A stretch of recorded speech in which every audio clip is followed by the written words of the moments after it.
ये समय है कि हम अपने वादी साहब को अपने शब्दों के द्वारा उन्हें याद कर सकें। इसके लिए मैं चाहूँगा उनके परिवारजन के दो लोग जो उनके बारे में कुछ बताना चाहते हैं वो सामने आए और अपने विचार जो उनके बारे में वो रखते हैं वो आपके साथ शेयर करें। उनके परिवार के उनके कोई दो लोग जिन्हें यह आगाही हो कि हम उनके बारे में कुछ कहें, लेकिन समय को ध्यान रखते हैं।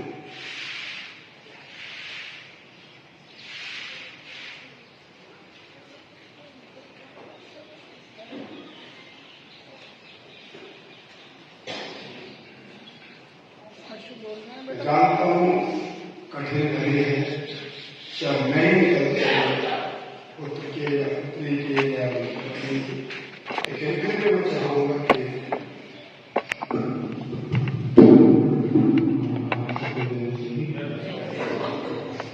बातें तो बहुत हैं बताने की, और लेकिन उन्होंने हम लोगों को हमेशा एक ही चीज बोली कि बेटा कुछ भी ऐसा मत करो, गलत मत करो कभी, कि जिससे जो है मेरा सर नीचे हो, और कभी जो है झूठ मत बोलो। जो भी है कुछ गलत भी अगर हुआ है तो सच बताओ। कभी ऐसा नहीं हो सकता है जैसे बोलोगे उसको डांट पड़ेगी, थोड़ी सी गुस्सा होगा, लेकिन ये मेरी बात में उस चीज को सपोर्ट करता है। अगर कहीं और से पता तो चलेगी तो हो सकता है कि गुस्सा भी हो, बात भी ना करूँ।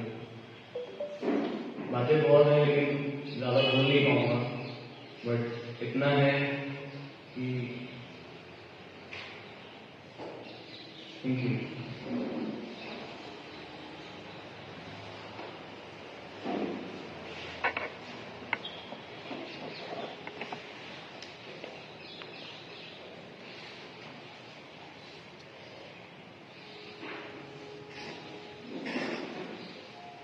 सब लोगों को नमस्कार। ये बहुत दुख की घड़ी है जब हम सब लोग यहाँ शामिल हुए हैं। मेरे मौसा भी थे वो, मैं बहुत भावुक उस समय। उनकी एक बात मुझे बहुत याद आती है। वो हमेशा, जैसे छोटे भाई अशु ने भी कहा, कि हमेशा सच बोलो, सही रास्ते पे जाओ। एक चीज वो और बोलते थे कि हमेशा सच का साथ दो और अपने मतदाताओं का, अपने साथियों का, जिनका हर बंदे का नाम रोशन करो। आज आप जहां पे स्टैंड करते हो वो किसकी बदौलत है। आप ये चीज सोचो कि आप क्या कर रहे हो, कोई भी कर्म कर रहे हो, कुछ भी कर रहे हो, आप ये सोचो कि मैं सही रास्ता मुझे चुनना है। कोई भी मंजिल अगर चुननी है उसके लिए रास्ता चाहिए, वो रास्ते को आपने खुद बोना है, खुद बनाना है। मतलब कि एक विश्वास का लिखने आज कल भी आपने देखा होगा कि सब लोग कितनी लोग थे। मैं आपको बता नहीं सकता, आप लोगों ने देखा ही होगा सब लोग कि कितना प्यार था। एक छोटे से बच्चे से लेकर बड़े तक का एक एक बंदों की आंखों में आंसू था। तो ये बहुत बड़ी चीज है। मैंने भी उनसे बहुत कुछ सीखा है और हमेशा यही सोचता हूँ कि सच का साथ दूं और हमेशा सच का मुझे चलता रहो।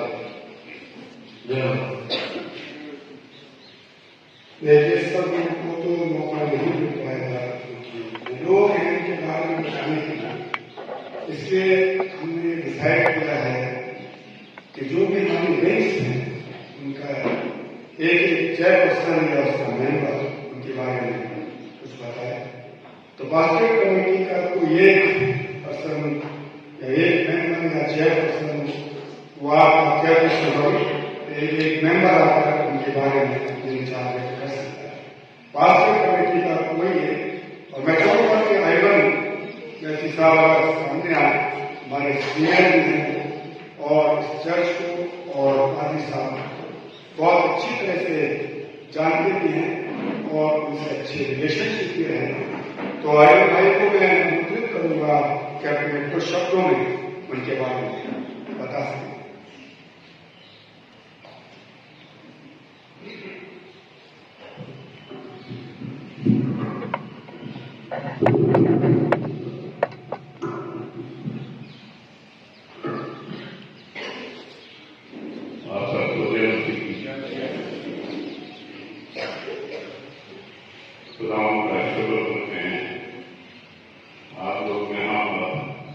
दिन और पानी साहब को श्रद्धांजलि देने के लिए वो ऐसे पानी साहब थे कि चाहे छोटा हो या बड़ा हो, हर इंसान को एक निगाह से देखे। कितनों की मदद करते थे हमें नहीं पता, और बाद में मालूम पड़ता था कि सवाल साहब ने कैसे किया है। खुदा ने हमको बहुत बरकत दी, इतनी अच्छी कलीसिया दी जहां पर कभी 10 साइकिलें दिखाई होती थी, आज वहां 10 कारें और 50 स्कूटर मोटरसाइकिल होते हैं। इतने कर्मठ थे अपने काम के लिए कि कभी उन्होंने किसी को छोटा या बड़ा नहीं समझा, कभी नहीं सोचा कि ये बड़ा है तो ज्यादा इज्जत, छोटा हो उसको भी उतनी इज्जत देते थे जितने बड़े हो। हम शुक्रगुजार हैं अपने साहिब पासवान का, जो यहाँ पर आ करके उनके लिए श्रद्धांजलि देते हैं। हमसे अच्छी करता है और ये हमारा विश्वास है कि वो पर जाकर हम जरूर मिलेंगे। राम उनकी रूह को अपनी गोद में हाथ में रखा, इसके लिए आप शुक्र करते हैं। आदमी लाख लोग खड़े होते थे और कोई भी काम अपने सामने करना पसंद करते थे, चाहे यहाँ पर कोई भी प्रोग्राम हो, वो चर्चा नहीं होते थे तो कोई भी आदमी इंसान यहाँ से न करता है। एक एक चीज के लिए उन्होंने बहुत मेहनत करी। ये उनकी मेहनत का नतीजा था कि कल आप सबने देखा कितना हुजूम था।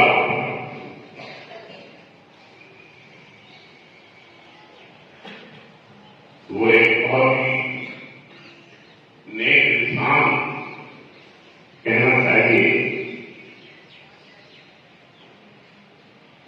और उन्होंने अपनी कलीसिया को बहुत माना।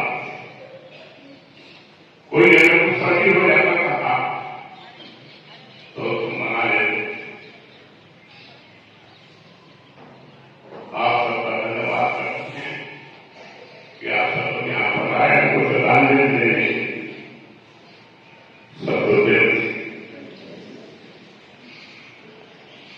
मैं चाहूंगा WSS की रेंज से, WSS रेंज से जो भी आना चाहे वो आकर इसे सपोर्ट होगी।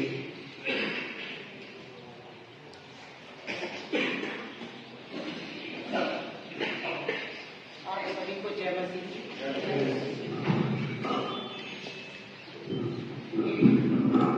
खुदा का बहुत ही मजबूत सेवक हम लोग के बीच में नहीं है, ये हम सब जानते हैं। और मैं क्या कहूँ, सभी लोगों को जीवन तकलीफ है, कोई बयान नहीं कर सकता उस तकलीफ को, उस कमी को, कुछ भी हो कोई पूरा नहीं कर सकता। हमारी कलीसिया के अंदर उनको एक चीज का इतना शौक था, संडे स्कूल, यूथ फेलोशिप और WSS और पास्टेट कमेटी सबको मिला के रखते हैं। कहीं पर भी कुछ है तो सभी को मिला देते हैं। और खास बात ये थी उनकी कि वो संडे स्कूल के ऊपर सबसे ज्यादा ध्यान देते थे, क्योंकि वो जानते थे कि ये जड़ तो मजबूत हो जाएगी तो मजबूत खंभे बन जाएंगे। हर दिन उनका ये है कि आप बच्चों को संडे स्कूल भेजिए, बच्चों को संडे स्कूल भेजिए। यही उनका WSS के साथ था, यही उनका यूथ फेलोशिप के साथ था, यही पास्टेट कमेटी के साथ।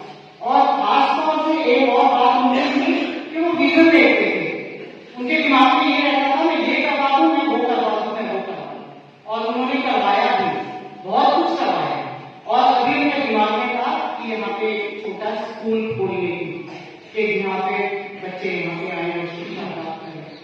और उनके दिमाग में एक चीज और रहती थी कि इवनिंग में सबके लिए प्रेयर करते थे और ये पूछते थे कौन बीमार है, कौन बीमार है, कौन बीमार है। ये रूटीन थी उनकी और दिल से चाहते थे कि जो चंगा हुआ है वो यहाँ सामने आगे हमारी जरूर है और सब बात करते थे। मुझे अपनी माँ कहते थे, उनका परिवार जानता है, बहुत प्यार करते थे। अभी यहाँ पे 10 तारीख को WSCS की यहाँ पे वाइट गिफ्ट संडे मनाया गया और बाहर खड़े थे सब। यहाँ पे जैसी मीटिंग खत्म हुई, जैसे चर्च खत्म हुआ, वो हमेशा 2 लोगों को खड़ा करते थे, जो बोलता था वो और जो लीड करता था वो, उनको अपने साथ खड़े होकर सारी कलीसिया से मिलवाते थे। लेकिन इस बार उनके दिमाग में पता नहीं क्या आया, उन्होंने सारे WSCS की बहनों को कहा सब लाइन में खड़े हो जाओ और सबसे सब लोग मिलेंगे आज।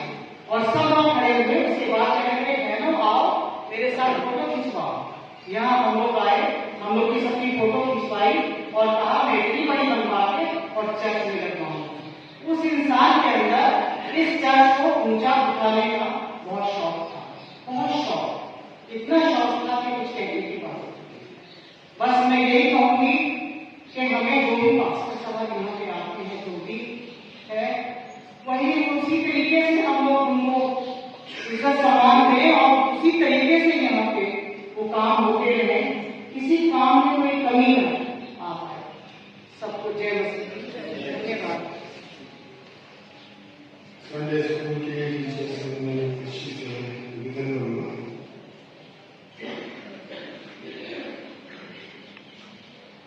चलिए वो अभी अकस्मात है यूथ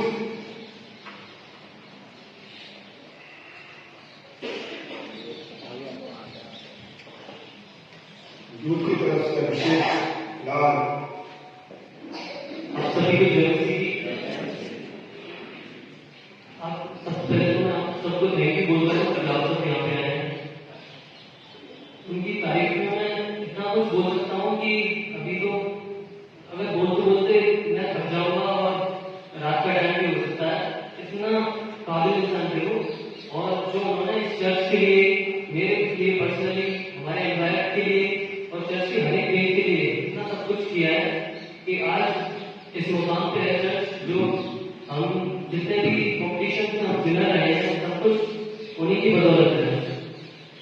और पर्सनली मुझे इस चर्च में आने वाले वही थे और आज मैं अपनी लाइफ में और इस चर्च में वाइस प्रेसिडेंट पोस्ट पे हूँ। तो जितना भी सिंगिंग लाइफ में अपना सक्सेस हुआ वो सिर्फ उन्हीं की बदौलत था। तो ना तो मेरे को यहाँ पे लाए होते, ना मैं इतना काबिल बनता है। और उनकी तारीफ में मैं यही कहना चाहता हूँ कि हम जो भी काम करना चाहते थे, जो भी हम किसी कॉम्पिटिशन में जाते थे, वो हमेशा हमारे सपोर्ट में रहते थे। और उनका बस यही कहना रहता था कि अपने 2 दिसंबर के प्रोग्राम को और जो भी आप प्रोग्राम कर रहे हो उसको अपना बेस्ट दो, उसको 100% करो, अपना 100% करके उसको सक्सेसफुल बनाओ। क्योंकि मैं बच्चों के पीछे नहीं भागता। उनकी ये बात मुझे अभी तक ध्यान है, बातें बहुत सारी हैं। तो उनका यही कहना है बजाओं के पीछे नहीं भागते, जिस वजह से तो मैं प्रॉब्लम होगी, बट अपने काम को, अपने प्रोग्राम को और यीशु के नाम को सक्सेसफुल बना के रहो। तो यही मैं कहना चाहता हूँ कि बहुत ज्यादा काबिल इंसान थे। Thank you so much. मैं चाहूंगा यहाँ आसान हो गए 2 या 3 बात उनके बारे में अपने विचार व्यक्त कर सकते हैं, तो अपने विचार व्यक्त करने का समय होगा।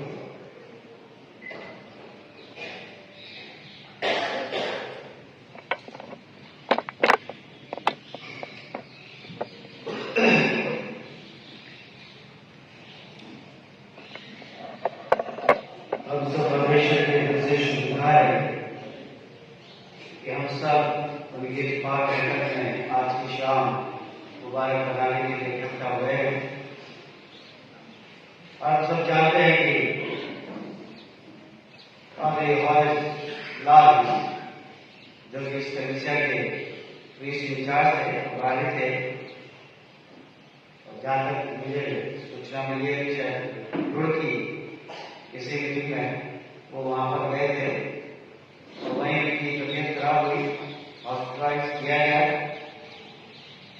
मिली और फिर आगरा से लाया गया और यहाँ पर भी बेस्ट ट्रीटमेंट हो सकता था वो उनका मिला और अचानक ही उसी पर में उन्होंने अपने नश्वर शरीर को त्याग दिया और आज परमेश्वर पिता के पास महफूज है। ये जीवन का अंत नहीं, लेकिन मसीह विश्वास होने के नाते ये अनंत जीवन की शुरुआत है। और मैं इतना ही कहूंगा, दुनिया के तौर से शायद ये खानदान को एक भारी लॉस है।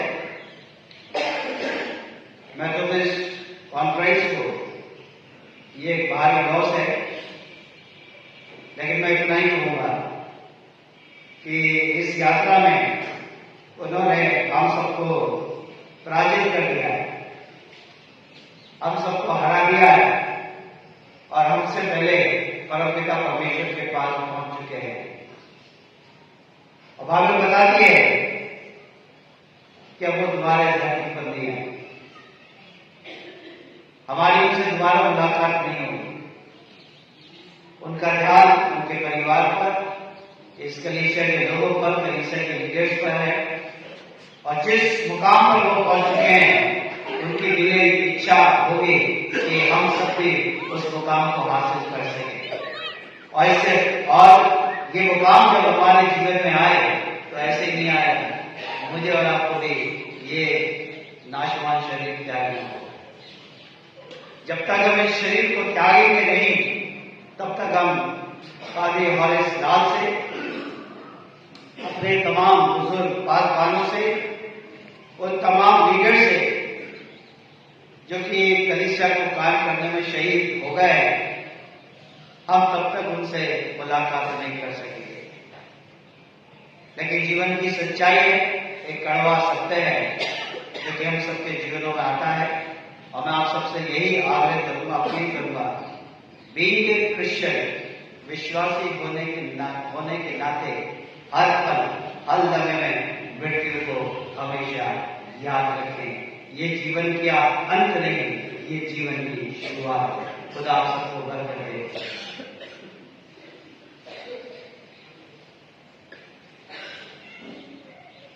फादर मोहन को मैं अनुरोध करना चाहूंगा कि छोटे विचार हमारे सामने रखें। फादर मोहन।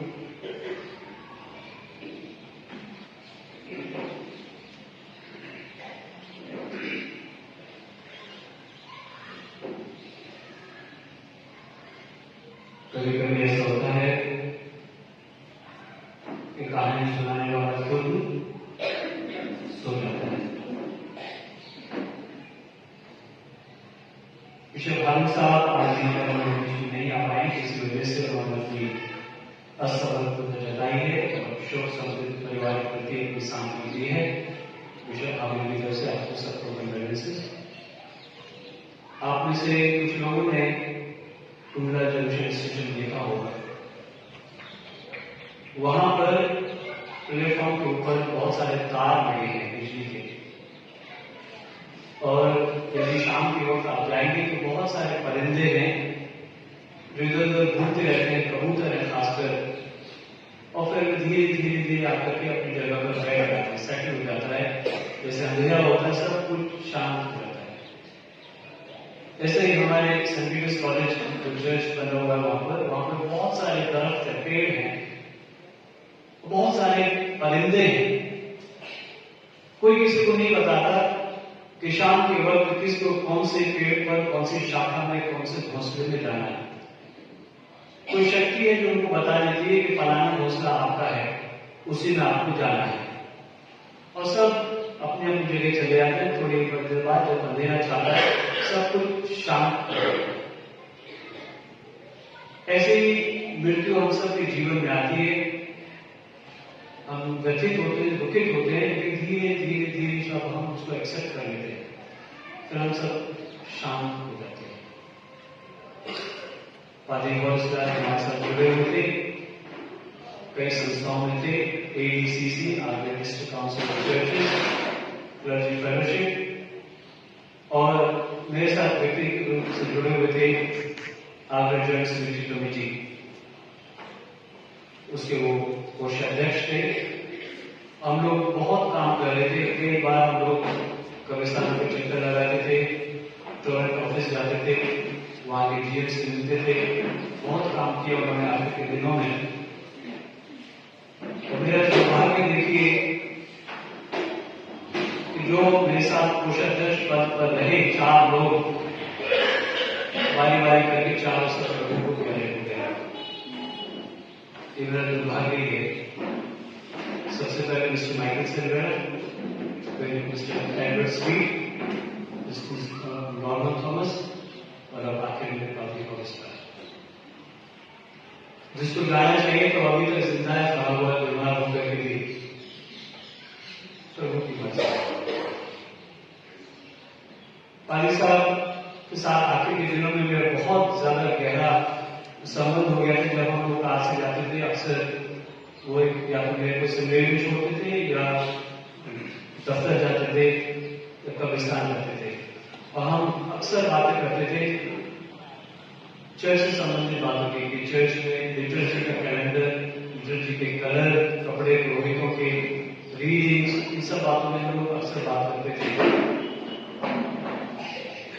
हमारे कहा गया कि चरवाहे को उसकी भेड़ की सुगंध से पहचाना जाता है, सुगंध दुर्गंध कह लीजिए। चरवाहे के पास से उसकी भेड़ों की सुगंध आनी चाहिए। और पाजी साहब एक ऐसे शख्स थे जिनको अपनी सारी भेड़ों की जानकारी थी। वो एक बहुत अच्छे पासवान थे। वो एक एक व्यक्ति को नाम से जानते थे, कौन कहाँ रहता है वो जानते थे। मेरे को ताज्जुब होता था कि उनको सबके बारे में मालूम है कि बड़ी करीब से आया है, इतने सारे मेंबर्स हैं और सबके बारे में वो जानते हैं, कौन किसका बेटा है, किसका घर कहाँ पर है, सब बातें उनको जैसे कोई कंप्यूटर होता है इस तरह से उनको रटी हुई थी। अक्सर हम लोग यही बातें करते थे। 12 तारीख को मैंने पाजी साहब से बताया, 1-2 दिन पहले, पाजी साहब बाहर जा रहा हूँ, सदर जा रहा हूँ, कोई प्रोग्राम है, मैं नहीं होगा। यदि ऐसी कोई दुर्घटना होती है तो आप संभाल लीजिएगा, चिट्ठी दे दीजिएगा परमिशन के लिए, ताकि वो कैंटोनमेंट सेमेट्री में जाकर दफनाया जा सके, क्योंकि हम दोनों ही चिट्ठियां पार्टी इशू करते थे। तो बोले फादर मैं भी बाहर जा रहा हूँ और मेरी 2 मीटिंग्स है। वो बहुत व्यस्त रहते थे, हर दिन कोई ना कहीं उनकी मीटिंग होती, प्रेयर मीटिंग वगैरह में जाते थे, और ये मीटिंग नहीं उनकी जान के लिए। आखिर वो बीमार पड़े, अच्छे खासे सब छोड़ करके चले गए। कल हमने देखा, जैसे ब्रदर ने बताया, हुजूम बहुत बड़ी संख्या है। परमिशन हमको जो लोग मिले गए थे, बेंजामिन और राहुल, केवल 54 लोगों की परमिशन थी अंदर जाने की कब्रिस्तान में। कब्रिस्तान में जो मिलिट्री खड़ी थी, उन्होंने गिन के बताया, फादर आपके करीब 350 लोग अंदर जा चुके हैं। इसलिए उन्होंने बाद में जाने वालों को परमिशन नहीं दी। 60-70 लोग बाहर ही खड़े रह गए। आने वाले समय में हमारे लिए बहुत मुश्किल हो जाएगा, और मिलिट्री वाले हमारी क्लास नहीं बुला सके। तो एक बात तो यह है कि जब किसी के साथ कोई गमी होती है, हम मानते हैं हमारी सांत्वना है, कुछ संवेदना उसके साथ, लेकिन आप भी अपनी तरफ से पूरा ये प्रयास रखिए कि नियमों को मानिए। पादी साहब, पीए साहब बताए थे, परिवार वालों ने बताया, हमने भी बताया, केवल लिमिटेड लोग ही जाएंगे, सबको जाने की जरूरत नहीं है। हमारे जब पोप मरते, मदर मरी थी या बिशप मरते, तो सब दफनाने के लिए नहीं जाते, उनको दूर रखा जाता है, कैमरे से दिखा दिया जाता है, बड़े स्क्रीन पर या जैसे भी होता है। हमें इतना तो सम्मान करना चाहिए अपने पादरियों का, जो इतने सारे लोग बोल रहे हैं। आज तो परमिशन दे दिए, कल को हम परमिशन देने जाएंगे तो उनको दिक्कत आएगी बहुत, तो आपको ध्यान रखिए प्लीज। और पादी साहब की हम निरंतर दुआ करेंगे, खासकर उनके परिवार के लिए, कि प्रभु उन्हें हिम्मत और ताकत दे, तसल्ली दे, जो दुखों का जो पहाड़ उनका टूटा है उसको सहन कर सके और उनके बताए हुए आदर्शों पर चल सके। यही उनके लिए सच्ची श्रद्धांजलि होगी। जय श्री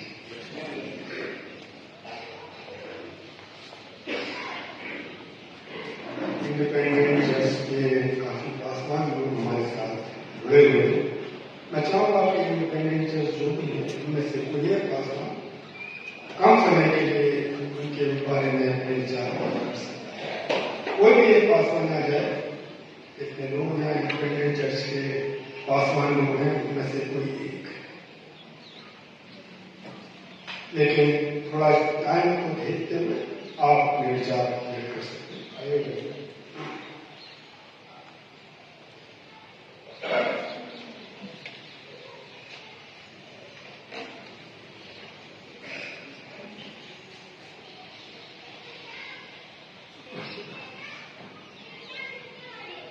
इससे पहले कि मैं कुछ कहूँ रेवरेंड हॉरेस लाल जी के बारे में मैं कुछ कहना चाहूँगा। इस परिवार के लिए जो मेरे परिवार से बहुत ही घनिष्ठ संबंध है। दूसरा कोरिन्थियों 5वां अध्याय पहला पद, क्योंकि हम जानते हैं कि जब हमारा पृथ्वी का डेरा सरीखा घर गिराया जाएगा तो हमें परमेश्वर की ओर से स्वर्ग पर एक ऐसा भवन मिलेगा जो हाथों से ना बना हुआ घर नहीं परंतु चिरस्थायी है। मेरे प्रियो, मेरे को मेरे भाई रेवरेंड हॉरेस लाल जी इस चर्च के चीफ इंचार्ज प्रीस्ट जो रहे, मैंने पहली मरतबा ये देखा कि ऐसा कोई शख्स नहीं था, बच्चा हो, बड़े बुजुर्ग हो, महिला हो, पुरुष हो, सभी के आंखों में नमी के साथ आंसू झलक रहे थे।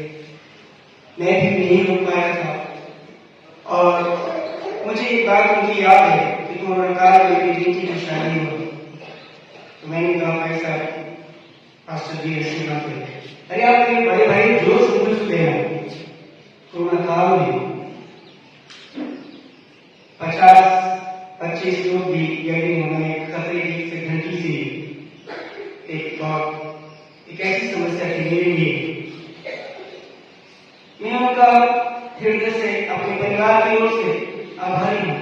उन्होंने मुझे कुछ समय में मेरी बेटी की शादी के लिए वो अवसर प्रदान किया। एक बार और मैंने youth mission for Christ international के समय में मैंने उनसे जगह और ये स्थान लेना चाहा।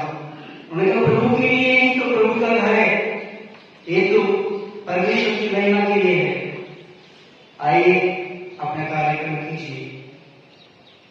मैं आपको बताना चाहता हूँ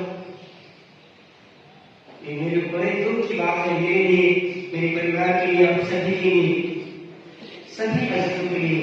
फिर भी मैं कहूँगा कि ऐसे ही रेवरेंड हॉरेस लाल जैसे आज इस शहर में नहीं पूरे देश को ऐसे पास्टरों की आवश्यकता है तो छोटे और बड़े सभी का आदर सत्कार करते हुए वो एक दूसरे को सहयोग करते हुए उत्साहित करते रहे आत्मिक उन्नति के लिए, परमेश्वर को महिमा देने के लिए। और मैं इस परिवार के लिए मेरी प्रार्थना सदैव रहेगी कि जो आज उनकी पत्नी और बेटा और बेटी की जो अभी आगे शिक्षा भी जारी है, मैं चाहूंगा कि सभी लोग भी इनके बेटे और बेटी की शिक्षा को आगे पूर्ण हो सके। प्रार्थना कीजिए और पत्नी का भी आगे कैसे क्या होगा परमेश्वर अपने जवाब में लगाए और यही परिपूर्ण दूंगा। परमेश्वर इस परिवार के साथ, दुखी परिवार के साथ सदैव बनाए। अपने उस वायदे के अनुसार उसने कहा है कि मैं तुम्हारे साथ सर्वदा रहूंगा। परमेश्वर आपके सभी साथ हम सबके साथ बने रहे। आमीन। अंत में चाहूंगा रेवरेंड मसीदार जो उनके बारे में कुछ शब्द कहना चाहते हैं वो अपने विचार व्यक्त कर सकते हैं। रेवरेंड मसीदार ऐसा होता है।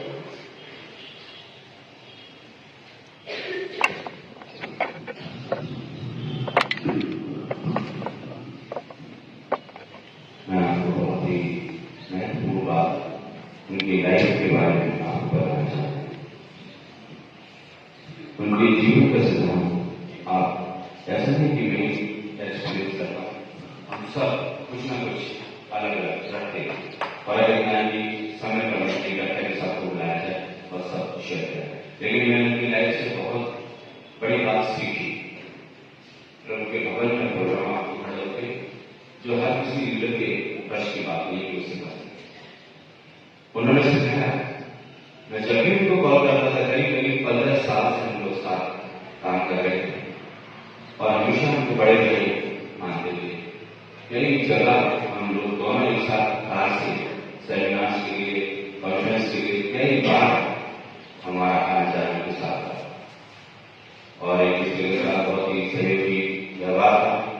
जो खास बात है वो मैं आपको बताता हूँ, वो ये है कि मैं उनको जब भी कॉल करता था वो मेरे बोलने से पहले मुझे लेडीज से मैं बहुत छोटा हो गया सोचिए मिनिस्ट्री में भी एज में भी और मेरे बड़े भाई इससे बहुत बड़े मिनिस्ट्री में भी एज में मैं बड़ा भाई कहता भैया ऐसे काम करा कभी कभी बिल्कुल फोन लगा के स्पीकर ऑन करके कुछ चालू करके बैठता था कि जैसे ही कॉल उठेगा मैं पहले बोलूंगा लेकिन भैया बोल तो पहले भैया गुड मॉर्निंग भैया जैसे भैया सलाम भैया कैसे हो। मतलब मुझे कभी मौके नहीं सुना कि पहले मैं बोलूं। ये उनकी हम्बलनेस उनकी नम्रता उनको इतना महान बनाती है। वो बड़े थे लेकिन कभी बड़े होने का हक उन्होंने नहीं दिखाया बल्कि हमेशा नम्र दिल का अपने आप को जीरो बना के आज हमारे दिलों में वो हीरो बन गए। कभी भी उन्होंने मुझे क्रेडिट्स नहीं देने दिए। जब भी कॉल करता था चाहे मॉर्निंग नून इवनिंग हमेशा हमेशा पहले वो करते मैं बोलने नहीं पाता था क्योंकि बिल्कुल प्लान करके बैठता था भैया आज से नहीं बोलूंगा आपको बोलने में बोलता था हम दोनों टकराए हमारे वर्ड्स टकराए उधर से वो भी बोलते थे इधर से मैं भी बोलता था लेकिन कभी ऐसा नहीं हो पाया कि उन्होंने पहले मुझे बोलने का मौका दिया। तो आज मैं अपनी लाइफ की बात से सीखा हूं कि वो बड़े होकर उनके अपने आप को हमेशा नम्र अधीन बना गए और खुदा ने उनको इतना बड़ा बना दिया कि हम कह नहीं सकते। आत्मा को उनकी रूह को तसल्ली दे शांति दे और वो भले किसी का नहीं निकले जिंदगी भर हमारे साथ आत्मा में रखेंगे। उनकी बातों को हम हमेशा अपने ख्याल में अपने कामों में याद रखेंगे ताकि हम उनकी रूह को जीवित करके आगे बढ़ सकें। खुदा उनको शांति दे।